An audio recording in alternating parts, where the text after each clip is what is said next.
Greetings, nerds. This is CNN Nerd. I'm your host, Sarah Belmont, and with me, as always, is our Mr. Producer, Will Polk. How are you doing tonight, Will? Doing very well, Sarah. How are you doing this evening?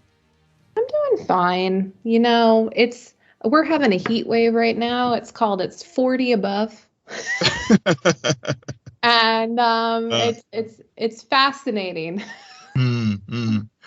Yeah, here we have early spring, and so it's the pollen is in full effect, and my allergies are like, and everyone's just like, oh gosh, I'm not ready for this. Yeah. But we will be talking weather later tonight because of what happened on The Last of Us. But before that, were telling me that despite a very quiet week, at last minute, a few things were announced, or a few things dropped, a few tidbits that Will just likes to see me try to navigate around. Mm-hmm. I don't know why. I feel like this is semi-torturous of him, but whatever. I mean, of course, he has to bring up what all of our listeners already know about. But The Flash has officially wrapped up filming the final season. And for the very last time, Grant Gustin hung up the cowl and sayonara, bitches. Yeah, that was truly like a last minute thing I had to like literally right before we started recording tonight, because I know a lot of our listeners still are big fans of The Flash, and I have been watching and been commenting quite a bit on my Twitter timeline as far as the final season, and I got into when I saw things were wrapping, definitely was gotten to a very sentimental mood for sure. I ended up actually rewatching the first season because I needed to remember how great this show was when it first premiered 9 years ago. But so gotta recognize the end of an era. Yeah, I'm sorry. You just said 9 years ago it premiered, and I was just like, oh my God, I'm getting older. It happens, but it does happen. Yeah, I mean, I'm curious because I know you've been doing the mini spoiler reviews about Picard and everything, and but what have you looked at your algorithm to see if you get more Flash interactions when you post stuff about that show or Picard? It's about, the Picard's been really picking up because people have really enjoyed the season compared to the first two. I'm noticing that more so this time around than the first two seasons of that show. Right. I did, without having to be asked to watch it, I did watch the third episode all on my own, because I didn't. Hey, people, The Glory Part 2 is coming out this weekend.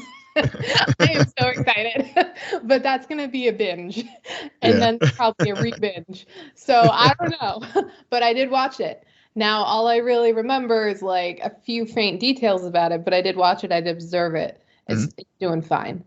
It's just, it's trickling away, but I know I'm definitely in the minority about this season of Picard so far. But I do appreciate everyone giving Will love for his Picard reviews, and he's our Trek expert, so that all is right in the world. Yep. Okay. Yeah. All is right in the world, and I'm really loving the Trek. I know it's definitely a definite improvement over the first two seasons of that show, but also just another Trek news quickly. The Star Trek Discovery is ending after this upcoming season, and they've actually pushed it back. It was supposed to come out this year, but they pushed it back to 2024, and it's really due to the budget cuts that all the studios are really doing with content right now, because streaming is not as profitable as they had hoped. Yeah.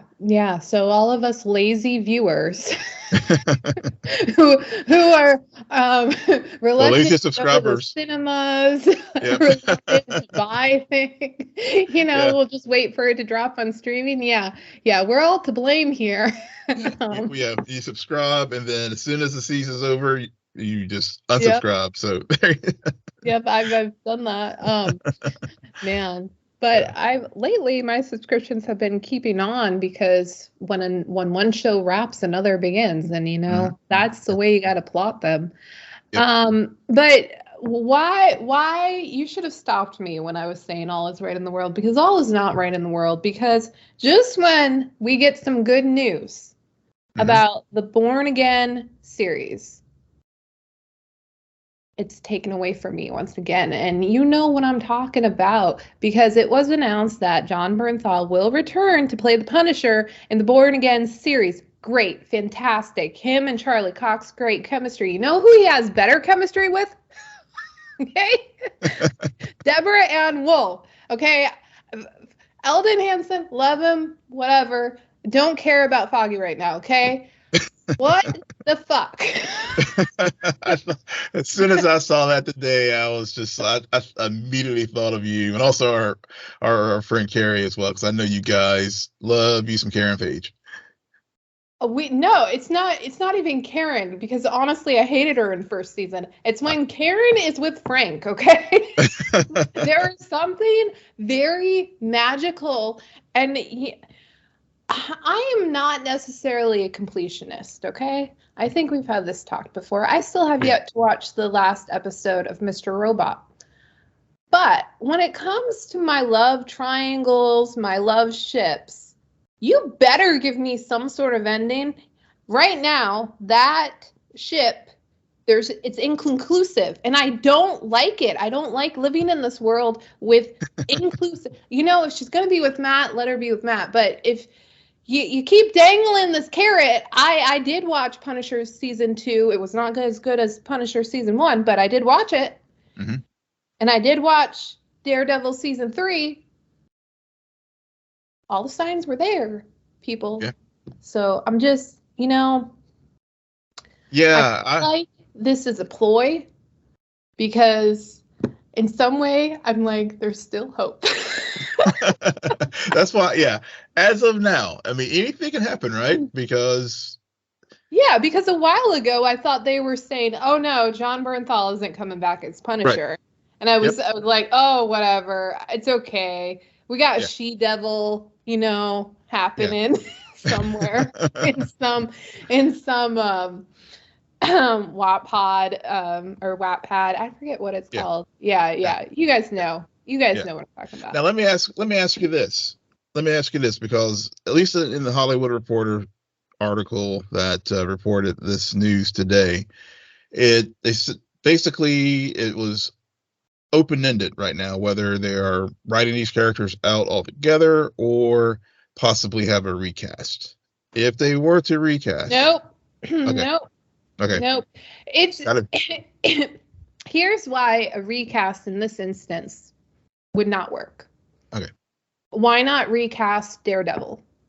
If you're not going to bring, you've already established the characters in this world, you're bringing the main character along, and then Punisher along, yet the supporting cast, they all get recast. I understand supporting cast isn't as important as the main characters, but still, that seems very odd to me. Mm-hmm. And all a viewer who watched the original shows would be comparing the chemistry. Yeah. And when I say the chemistry between Jon Bernthal and Deborah Ann Woll is hot, it's pretty freaking hot. Yeah. And it's very interesting, the other thing too with this bringing Punisher in and not bringing in, two classic characters with the Daredevil Born Again story. And I know they're adapting it for the Disney Plus, but at least in the comic book run, I believe Frank Miller wrote it. Punisher wasn't a part of that storyline. So, right. But that's nothing new for the MCU. Yeah, exactly. They take these ideas and don't paint by number them into the shows or into the movies. They play with the with the things in their universe. Something that I do think could happen, and why maybe we won't get Karen, and why they would need to bring in the Punisher, is if the whole thing is about how Karen is killed. Mm. And then it's about revenge, and you have these two characters with very different ideologies about justice, but both want revenge for her. And so that would be interesting, and that would be kind of a little bit similar to the way they introduced the Punisher in season 2 of Daredevil, which, I mean, there better be a way to watch season 2 of Daredevil before this show comes out, because that's arguably the best season of the show. And those first 4 episodes with Frank Castle, my God, it's just great, great television. So, but yeah, I can see them doing that, and I would be fine with that. But I don't want to recast. If you're not going to have her, okay. And also, don't kill her off screen.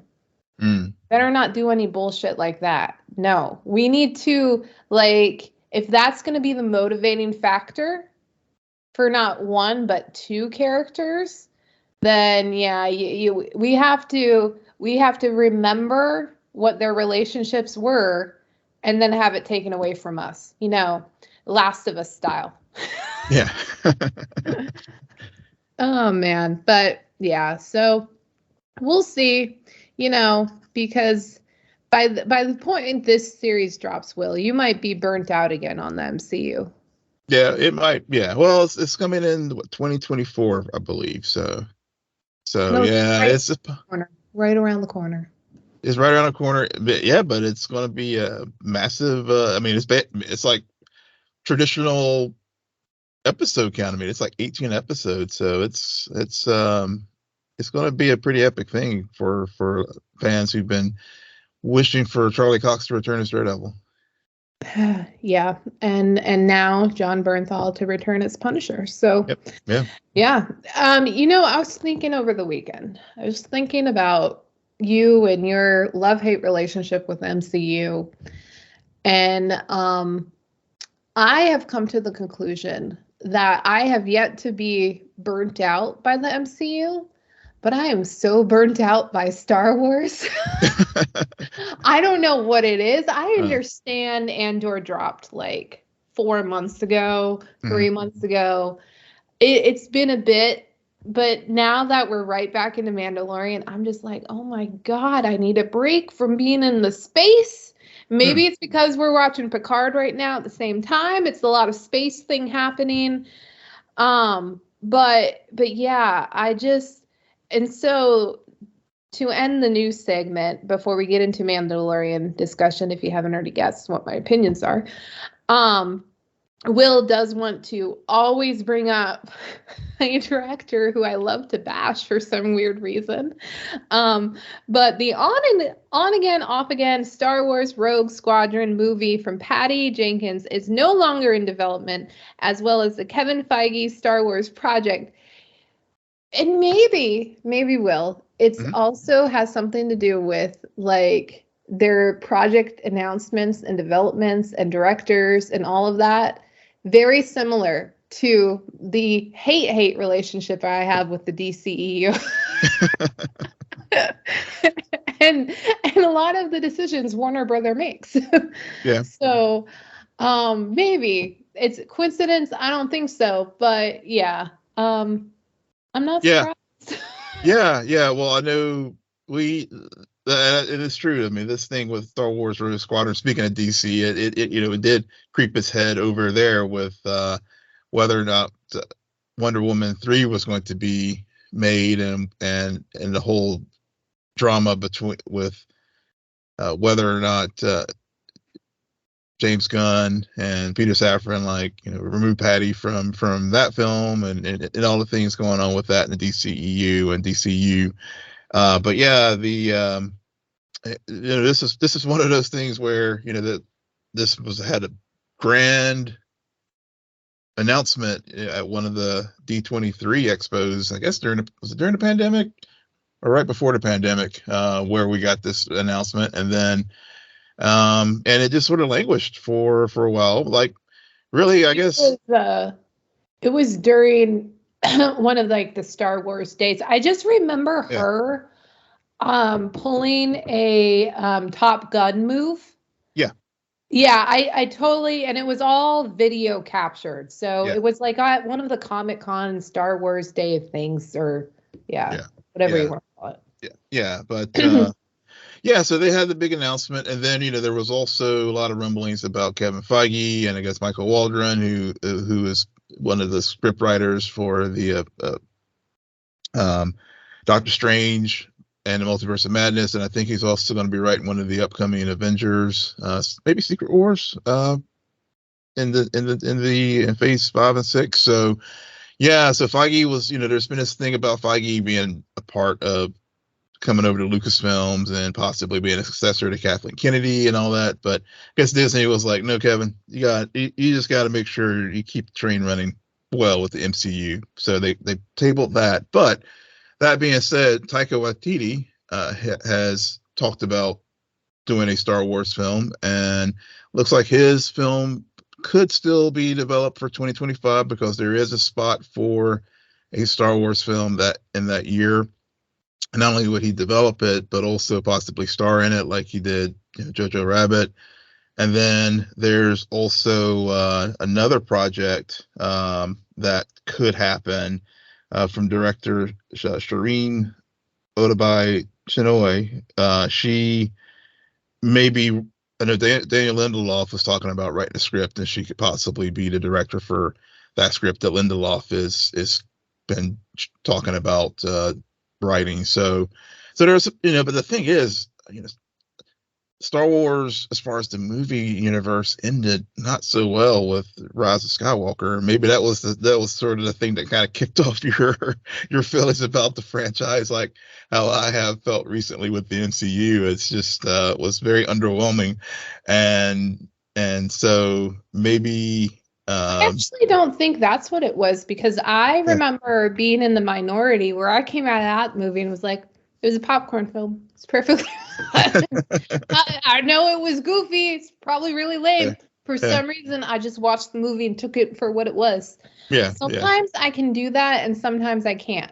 Yeah. I mean, not to flash back to a few weeks ago when we were talking about Quantumanium, we were kind of on a little opposite sides on it, because I hated that movie. Yeah. And it's not even hate, because I know it wasn't awful. I definitely have seen worse movies. I was just appalled by some of the dialogue and just like, what the fuck is happening? And a lot of missed opportunities.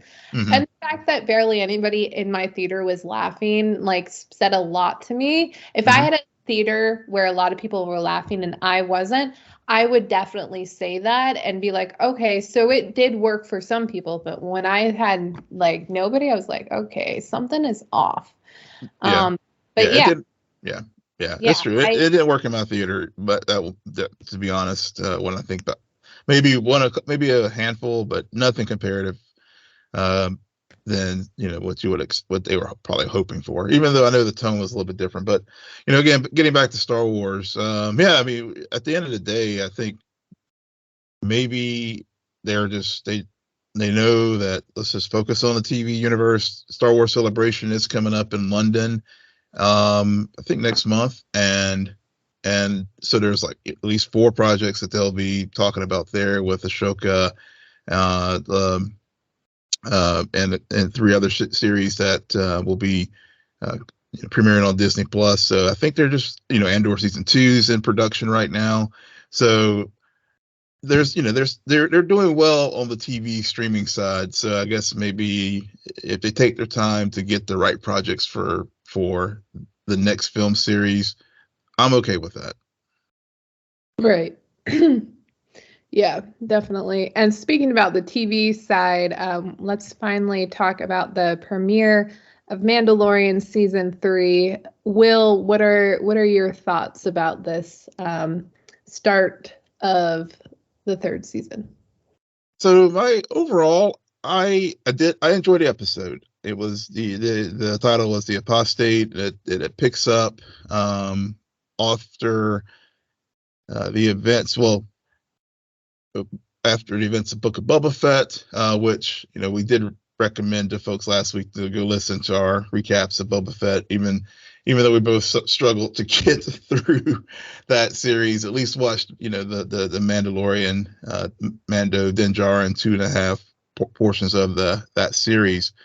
But I thought it just basically was a very short episode that just sort of it was truly a setup episode where you had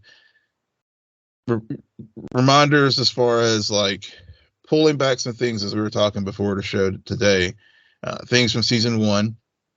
I think it definitely did help if you watched Mando 2.5, just to sort of set the scene for why Din Djarin is in this tricked out N1 Naboo fighter, and how he and Grogu have been reunited, because they did try to have some of that info in the little featurette previously on when the episode started, but I think it definitely, at least for me, I'm glad I did that rewatch before watching this season, just so everything could be kind of fresh in my head, because it's been a year and a lot did happen during those 3 episodes during Mando 2.5. And my last point, as far as overall thoughts, before we get into like the episode itself, I thought that it was enjoyable, and it was definitely, especially coming off the heels of Andor.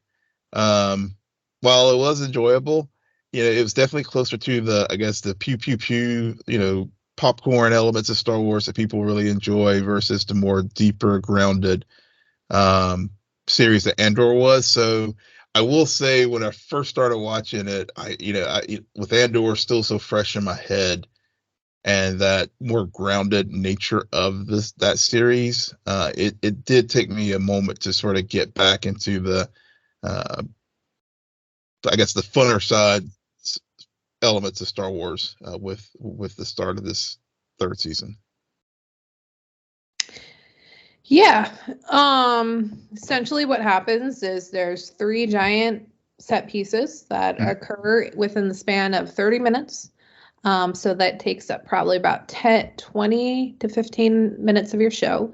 And then in between, there's a little bit of exposition, but not really exposition, but kind of boring exposition. And then just like, whatever. I don't see that. And I think that's where I was saying that the exposition, it would be, if you do watch it out of context of not having the info fresh in your head about what happened in 2.5, it would be kind of like, So I wish we had somebody on the show who went into that episode not having to watch Boba Fett, not having us spoil that what occurs in Boba Fett for them, and say, do you understand? Because to me, and I haven't watched Boba Fett like ever. I won't ever watch that again. I haven't rewatched any of the season Mandalorian, and I feel like it was beaten over the head. We get it. He took off his mask. Clearly Grogu is back. Like, clearly, like, it just felt like it was mentioned a lot. Yeah, but mentioning something versus like experiencing something, or it's kind of like you had to be there. I completely agree that it's two different things, and that you should have to experience it. I'm not trying to defend the writers for making the decision of having them a very good season 2 finale get undermined by a show that isn't even under the same banner as The Mandalorian, and have that weaved into its show, because honestly, that show needed life support. So it's just like, I'm not trying to defend. I'm just saying, I think that viewers, I don't think viewers would have as hard of a time as you would think figuring out what happened. They might then be like, okay, well, clearly I missed something, so maybe I will go back and rewatch this or watch this for the first time.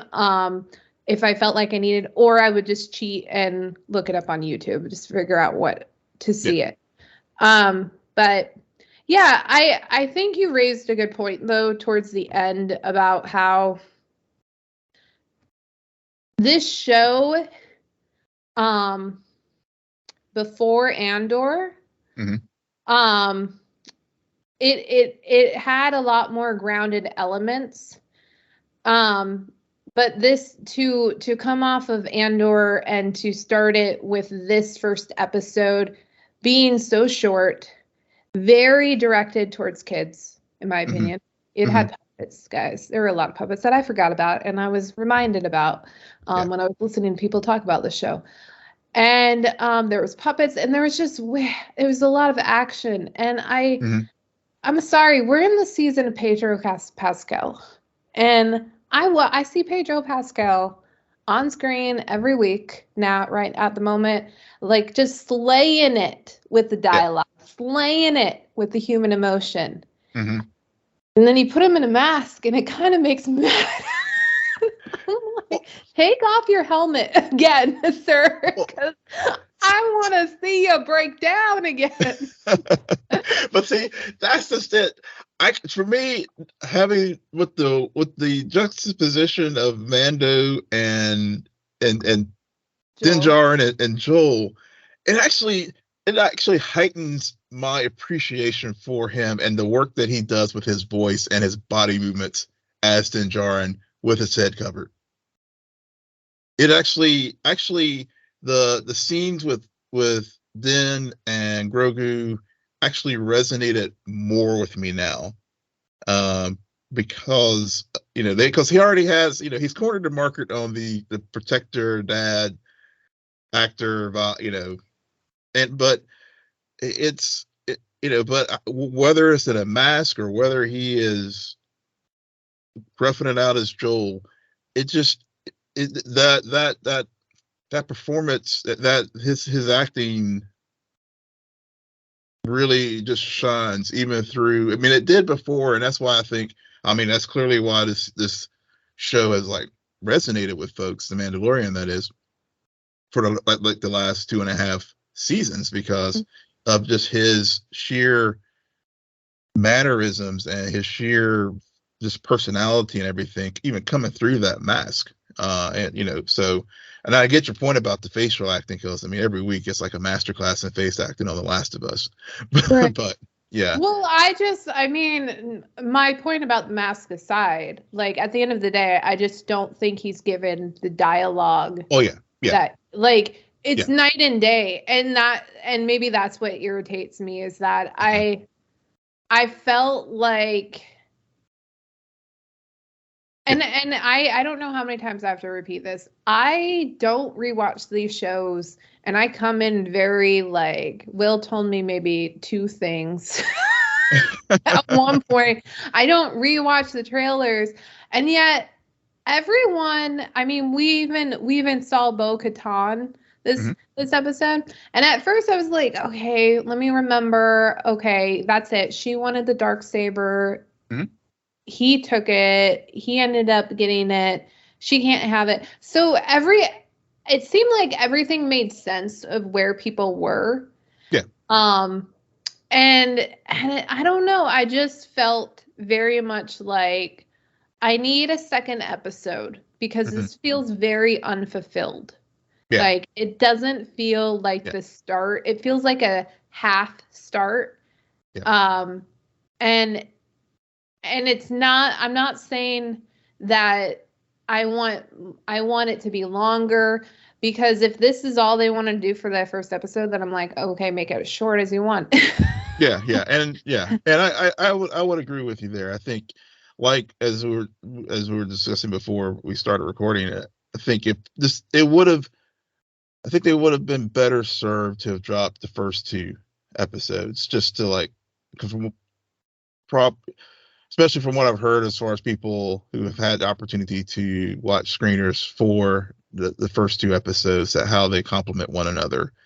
And so it probably would have, just seeing the beats that they had here, because when the episode first starts, I mean, I did like the way the episode started, because I fell for the head fake. I will freely admit it. I really thought that we had a flashback going on there where they were showing how Finn did take the creed and all that, and I thought that was, that was one of the things why I enjoyed this episode, because even though it ended up being just some random kid, probably Paz Vizsla, who was one of the Mandalorian that was at the ceremony, it really set the tone as far as like sort of the whole issues that were brought up again in this episode, as far as the the creed and everything about his sect of the Mandalore. But then the thing that did bother me a little bit was the contradiction between Mando 2.5 and the armorer in this episode, where she's like, before you got to go bathe in the waters of Mandalore to get redeemed. But then now she's like, but those things don't exist anymore. So I'm like, all right, we got, here's, to your point about the writing, here's the flaw. Is there a flaw here in the writing? Because you just said one thing in one series and now you're contradicting it in the next. So those are the kind of things where I'm kind of like, but and I'm sure they'll resolve all those issues, because then he further, he shows that someone had gone to Mandalore and, found a piece of it, that it is able to go on there. It seemed like she wanted him to go. Yeah. Yeah, like there was something about the look in Katie Sackhoff's eyes at the end of that episode where it's like, this is going according to plan. Like it's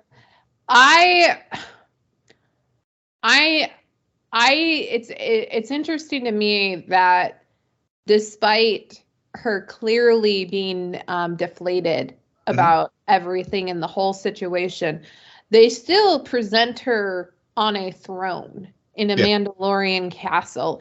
And there's just something about the way Katie played it, where by the end of the scene, I was just like, okay, this girl is playing some kind of chess game right now. She's got something else going on.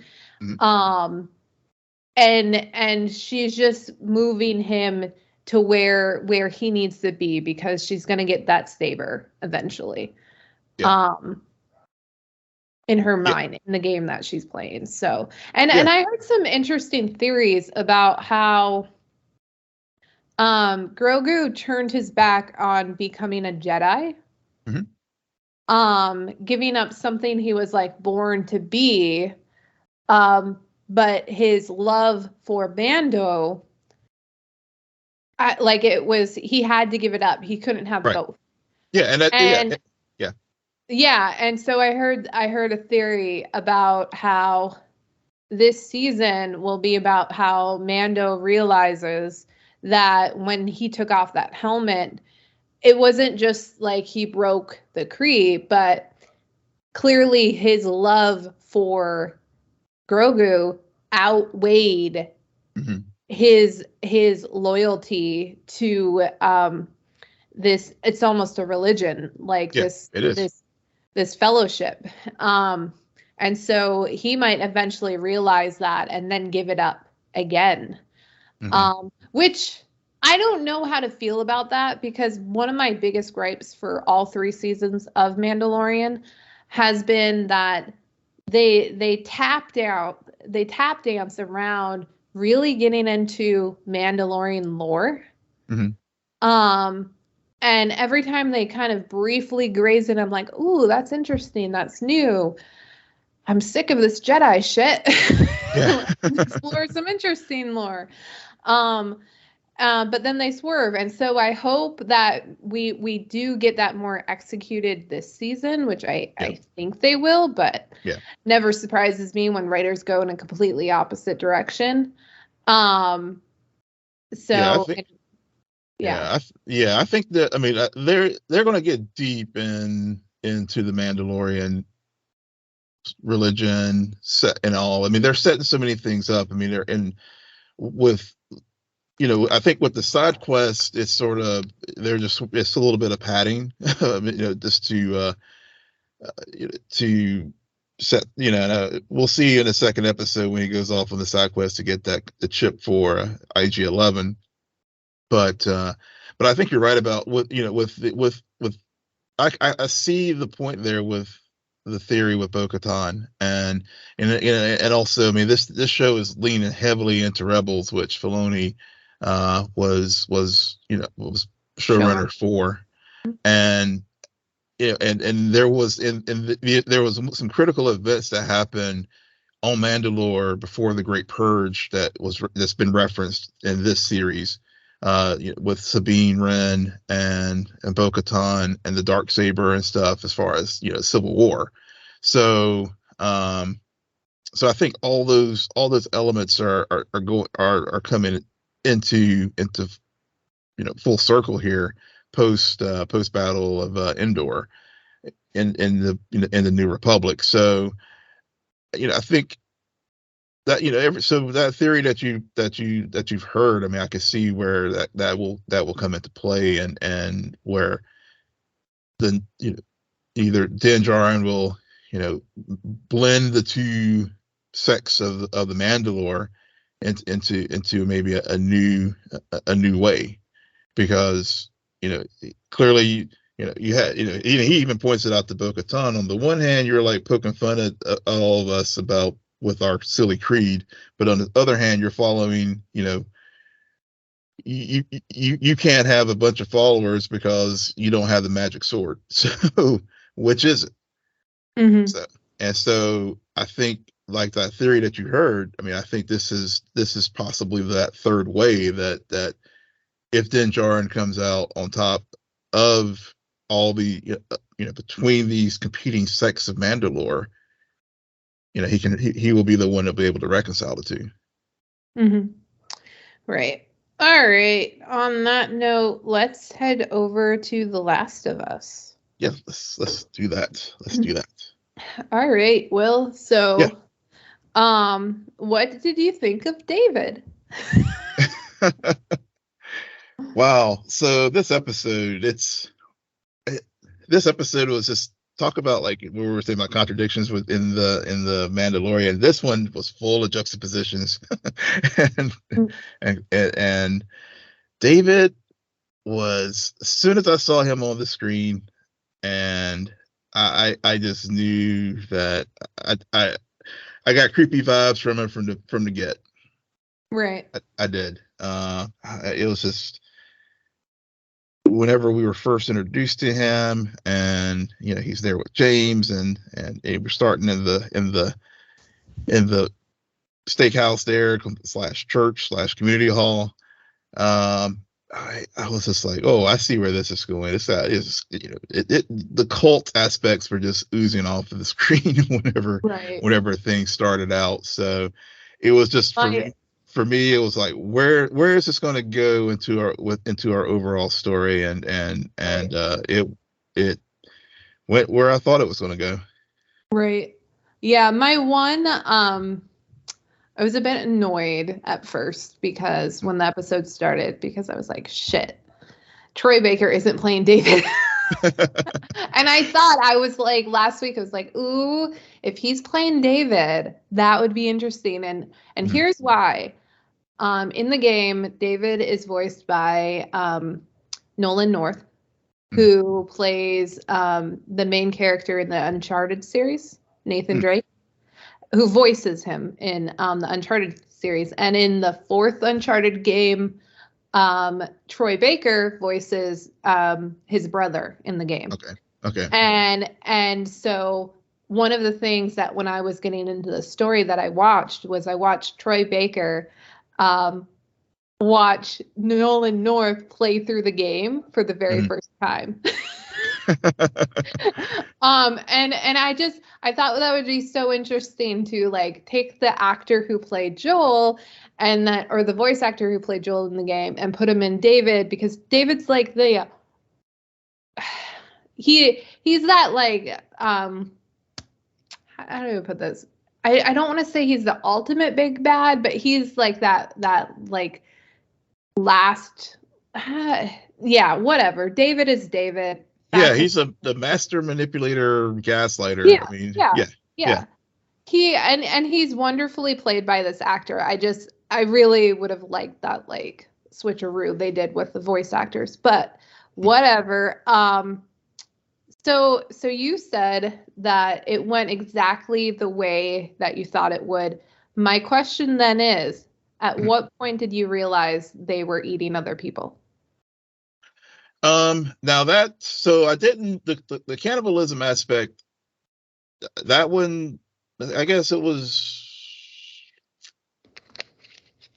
real time when I watched episode twice. The first time I didn't pick up on it until probably close to the time that Joel found the bodies hanging in the shed.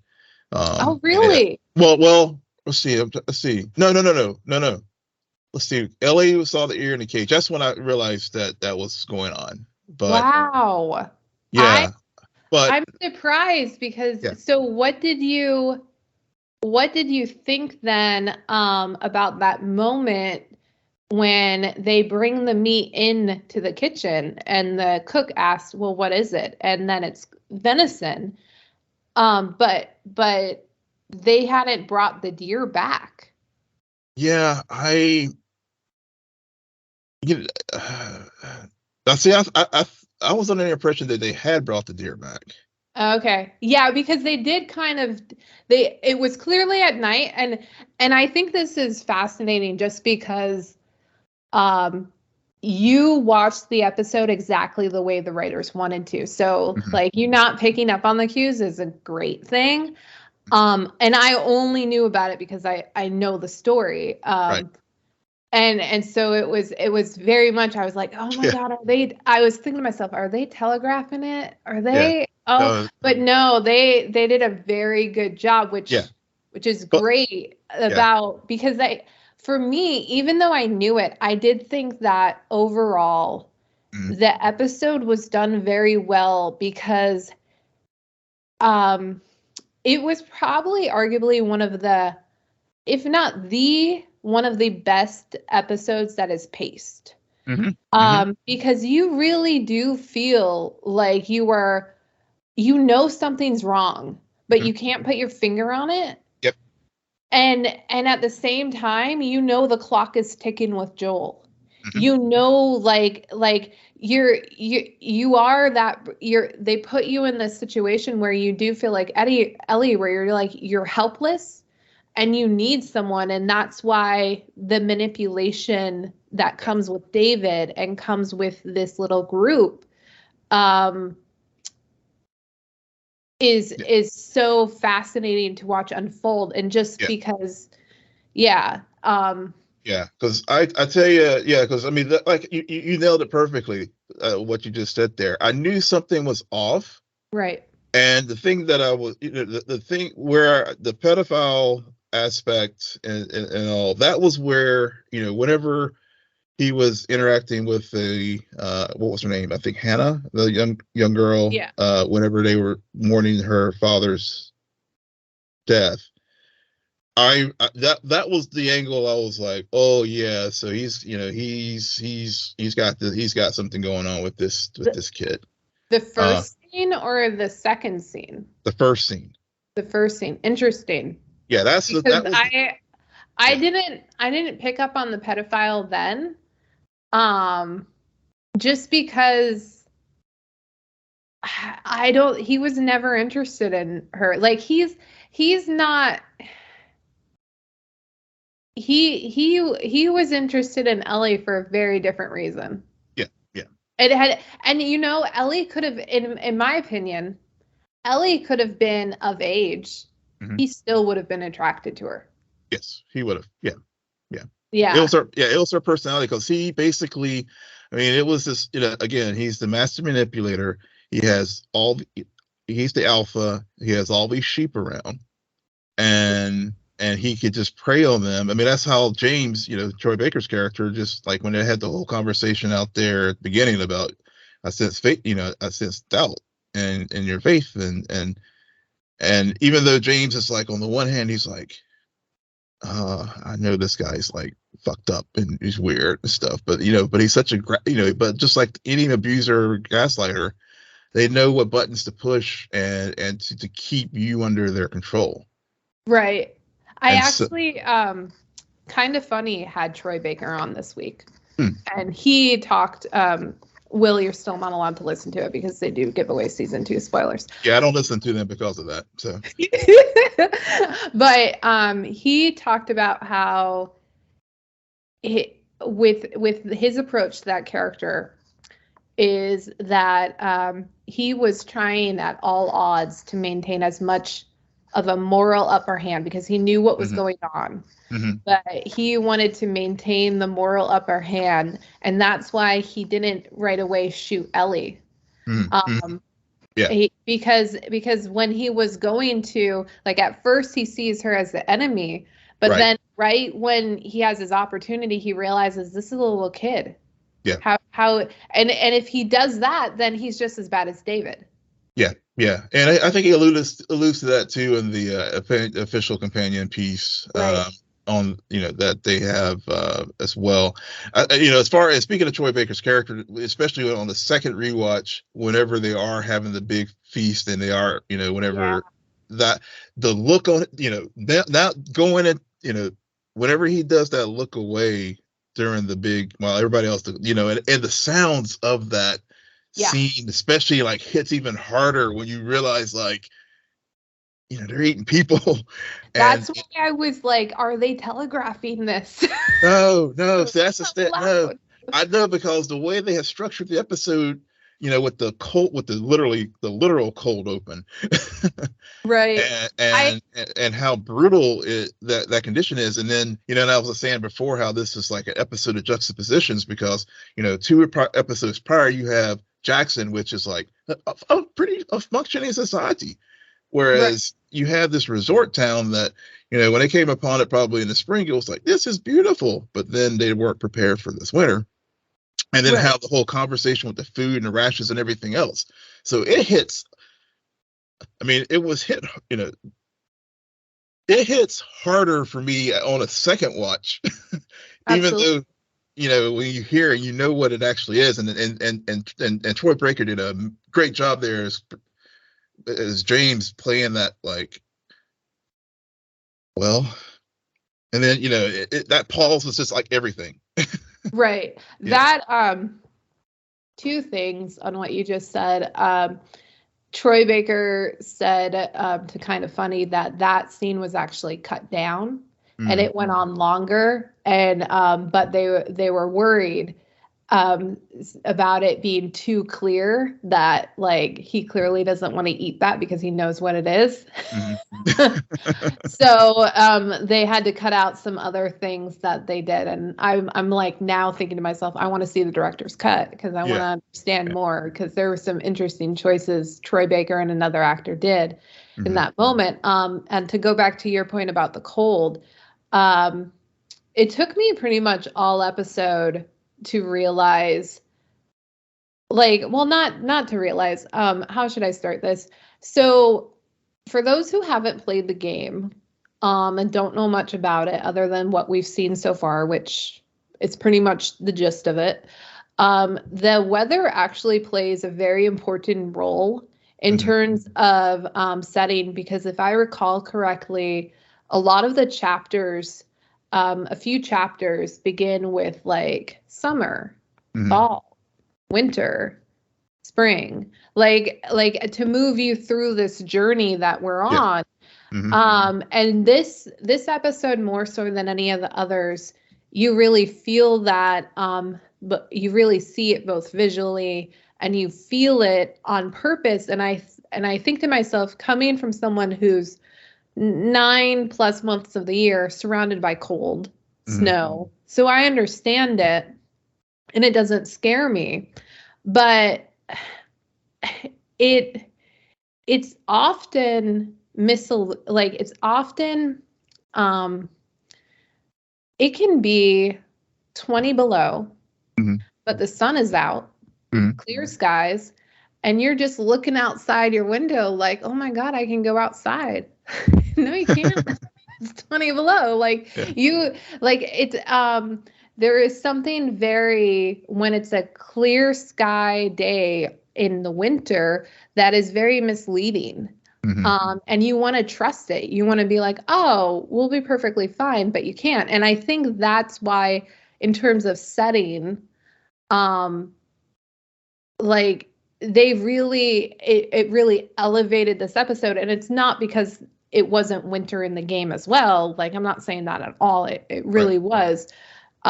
This arguably is, from what I remember, like beat for beat what happened in the game.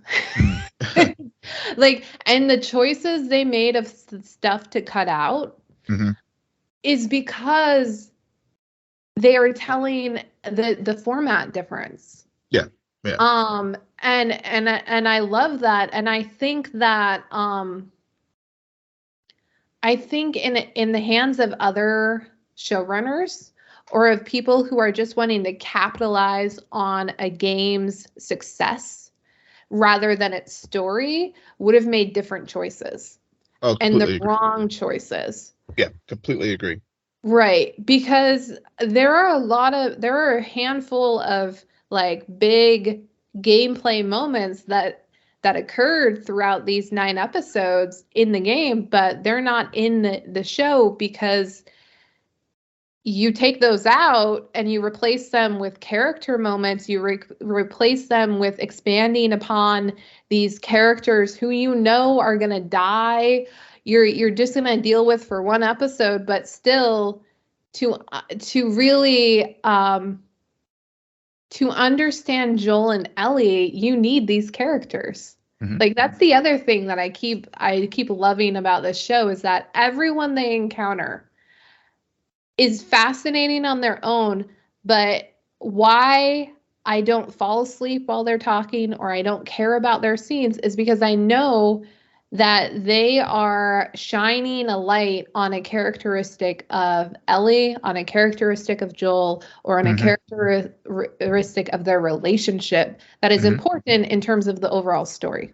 Yeah. Yep. Yeah. I can't add anything more to that. I mean, that's an excellent summation of all the people they've encountered in their travels. Right. Because, I mean, with David, yeah, it's really easy to go heavy-handed with the pedophile stuff, but it wasn't until she's trapped in the cage, and then you start to like, oh shit. Yeah. Okay. He's proposing to her. She's 14, and then so like, yes, Ellie saved herself, but David got himself killed because of his own ego, because of him like, oh, we're burning down, I'm just going to try to have sex with you right here. Yeah. Like, what? Because of your own like lust, or desire, it was control. It was, again, it was at its core, because, you know, roll it back just a little bit to when they do capture her and put her in a cage, and you know, he kept, well, even from when they first met, I mean, it was all about, it was like a grooming, because they had the opportunity to kill her, but no, he was like, no. You know, like you said, I mean, whatever the motivation was at that point, mainly because he was attracted to her, not because, and whether she's 14 or of age, it was her first force of personality. So he was like, let's get them to penicillin. Yeah. And he's like, I'm not talking in code. He really meant it, because it was that bringing her in and bringing in that trust. And Ellie, you know, and especially, it was such, you know, Ellie's, for all her issue, you know, all the things, naive in some ways, but she's also street smart in other ways. But she was getting lured. She got, lack of a better term, seduced into trusting this man in some regard.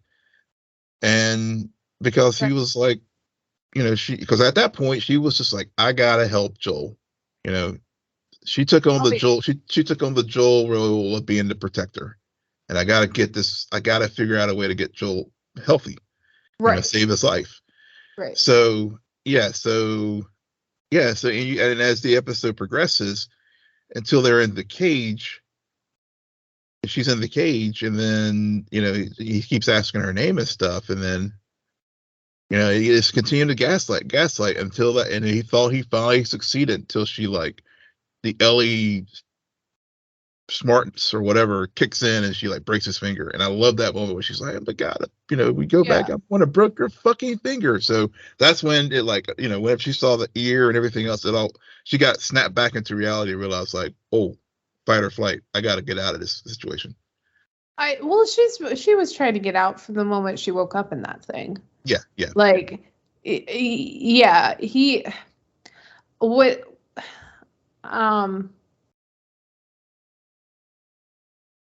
What I find interesting about David is that he's his emphasis on father, whether he's a preacher who's a father, or he talks to Hannah and mentions you will never be without.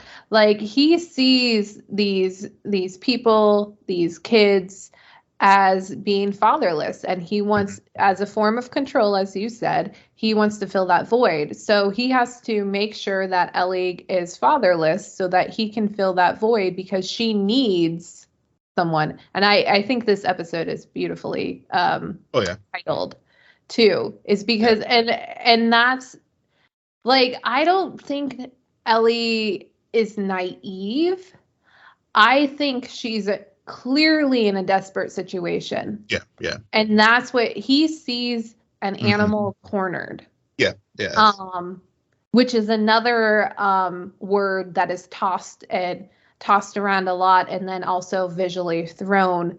It's just, there is so much in this episode that whether it be the dialogue or just how they shot the things, that I just think it's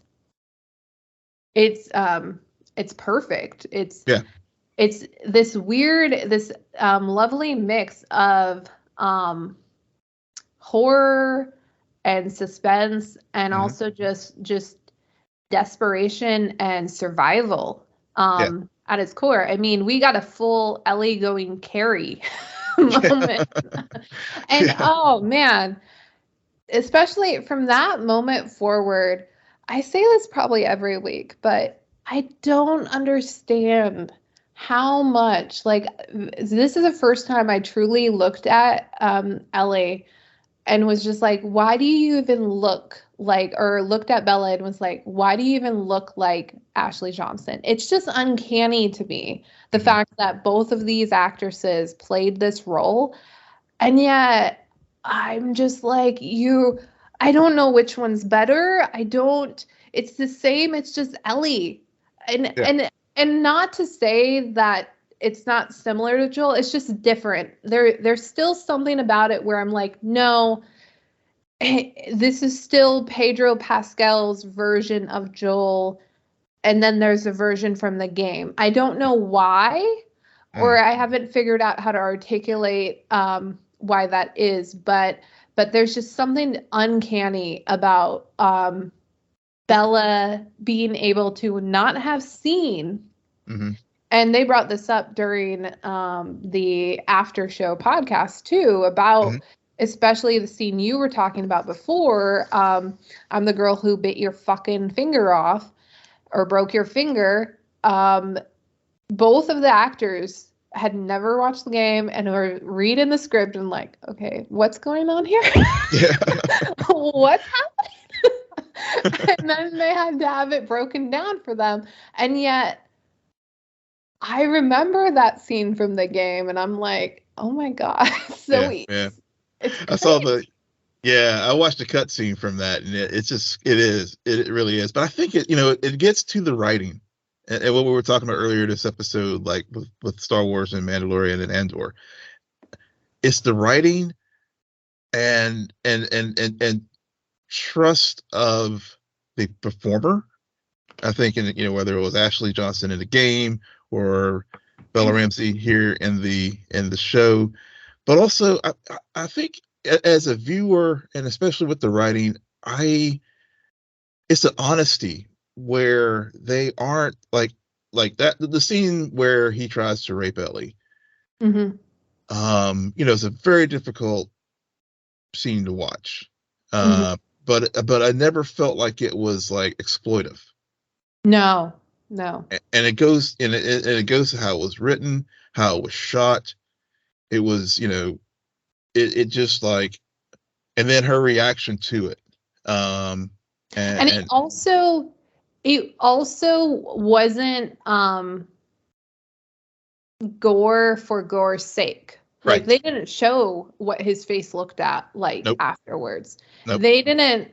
There was a lot of, we're not doing this. We're doing this because it's obviously Joel or David is finally getting what he wanted. And yes, they're gonna burn alive, but he's at least has her, or has taken her and taken like something so important, her womanhood, and raped her and broken her, which is exactly what he wanted to do. And then he let that get in the way of his own sense of self, of survival. And she took advantage, and that's what I was trying to get at before, is like, she took advantage of that, and that, and the writers wrote it that way because it's like, well, yes, Ellie's going to kill him, but David has to get in his own way first. Yeah. Like his lust has to cloud what's really going on, and then she can take advantage of that moment and exploit that and defeat him. Yeah.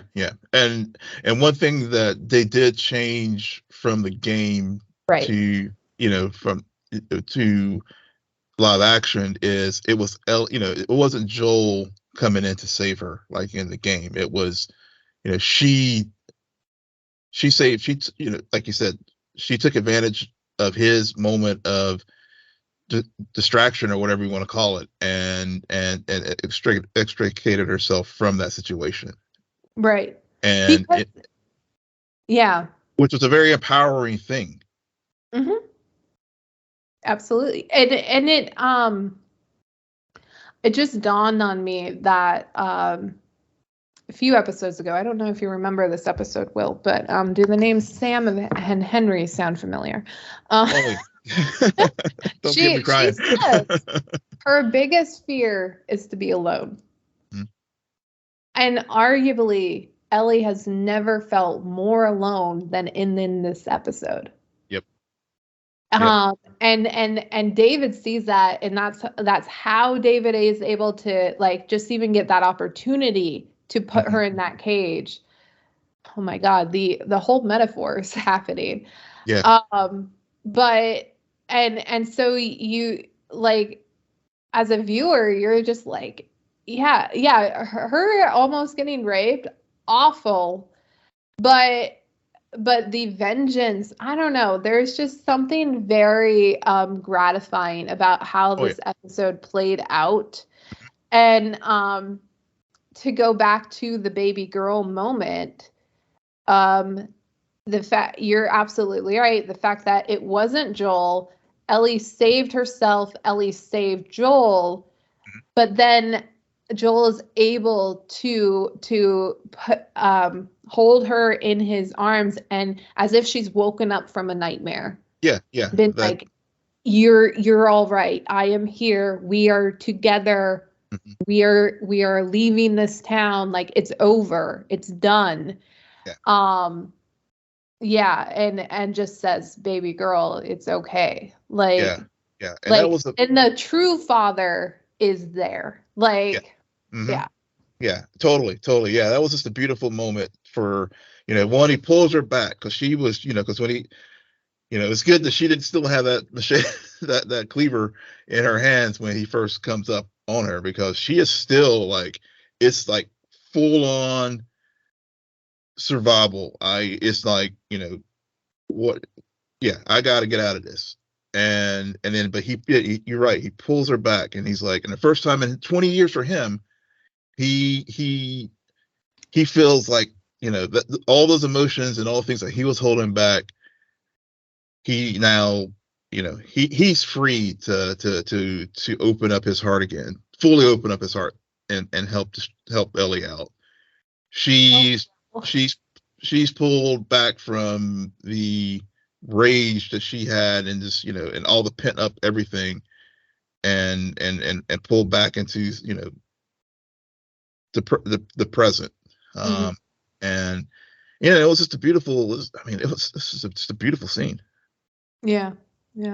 You're not going to make it next week. I worry about you next week. Oh gosh. Yeah. I don't know what's gonna be worse, like the fact that it's the season finale next week, or the fact that it dawns on you like, now I have to spend how much time avoiding season 2 spoilers? Oh no, this show, start to finish, even last week, even though I wasn't as moved as other, but it was still a damn good show. That's just it. Even they're like eights feel like 10s compared to some of the things that are out there. Absolutely. Yeah. So yeah, but this episode has so many things. Even like thinking about David and his whole, the whole thing. Like one of the things you had in the notes, like speaking of Joel, we hadn't really talked about him much at all as far as his survival challenge that he was going through there back in the neighborhood, and the he only had one shot really to survive himself whenever the party was looking for him, and how all that all played out, and the survival and the ferocity of when he was dealing with those three, with those guys in particular, after he, when he was on the mattress and literally just had really no energy at that point, because he was still recovering from the wound. It's interesting because I think in this episode you see more of the Joel we met in the first episode than I think we have in the last 4 episodes. Yeah. We see more of that violent. Remember, Marlene said Joel is not a good person. He's done some pretty bad shit. It's been alluded. Yeah. We see a lot of it come because he's also woken up in his nightmare. He's lost Ellie. Like, he doesn't know where she is. He has to get to her. Like, and adrenaline kicks in, and he maybe is only at 10%, but he still has this motivating factor that supersedes everything. And it's just like, fuck it. Yeah. If I'm going to die, I'm going to die trying to get to her. And that's what gives him the edge over everyone else. So, yeah, but it's both of them. And maybe that's also why that ending moment works so well, is because, again, both of them wake up, are in this middle of their nightmares, and then by the end of it, they wake up from it and they're together again. Yeah. And to tee us up for the very last episode of the season. Yeah. Oh God, no. Oh, yeah. I don't want it to end well, but I also have been sitting on stuff where I'm just like, I just want to talk about something. Oh my God. Yeah, you will get the chance next week, but there's so much more I can't talk about because I know what happens in the second season. Well, I appreciate you, and I'm sure all our folks who haven't played the game and listening to us appreciate you not spoiling. So we won't be like Kind of Funny. We'll respect our listeners who haven't had the opportunity to watch or play. Yeah. All right. On that note, Will, why don't you tell our listeners where they can find you? Yes, you can find me at Will M. Polk, WILLMPOLK. And you can find me at SJ Belmont, SJBELMONT. Please follow our crew on Twitter at CNN Nerd. Friend us on Facebook, follow us on Instagram, and visit our website, www.cnnerdpodcast.com. But most importantly, rate, follow, and comment on Apple Podcasts, YouTube, Spotify, or wherever you get your podcasts. Good night, Geek Out. You're welcome.